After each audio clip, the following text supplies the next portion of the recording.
Surah At-Tariq. Bismillahir Rahmanir Rahim. Rahman রহিম আল্লাহ তাআলার নামে। শপথ আসমানের, শপথ রাতের বেলায় আত্মপ্রকাশকারী তারকার। তুমি কি জানো সে আত্মপ্রকাশকারী কি? তা হচ্ছে একটি উজ্জ্বল তারকা। জমিনের এমন একটি প্রাণীও নেই যার উপর কোনো তত্ত্বাবধায়ক নিযুক্ত নেই। মানুষ যেন চিন্তা করে দেখে তাকে কোন জিনিস দিয়ে বানানো হয়েছে।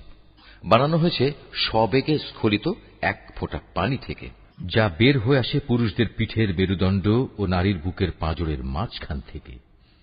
এভাবে যাকে তিনি একদিন বের করে এনেছেন, তিনি অবশ্যই তাকে পুনরায় জীবিত করার ক্ষমতা রাখেন। সেদিন তার যাবতীয় গোপন বিষয় পরীক্ষা করা হবে। যে এ দিনকে অস্বীকার করেছে সেদিন তার কোনো শক্তিই থাকবে না, থাকবে না তার কোনো সাহায্যকারীও। বৃষ্টি বর্ষণকারী আকাশের শপথ, সেই বৃষ্টিধারায় ফেটে যাওয়া জমিনের শপথ। অবশ্যই এ কোরআন হচ্ছে হক বাতিলের পার্থক্যকারী চূড়ান্ত কথা, তা অর্থহীন কোনো কথাবার্তা নয়। এরা আমার বিরুদ্ধে চক্রান্ত করছে, আমিও এদের ব্যাপারে একটি কৌশল অবলম্বন করছি। অতএব তুমি আমার সে কৌশল দেখার জন্য কিছুদিন এ কাফেরদের অবকাশ দিয়ে রাখো।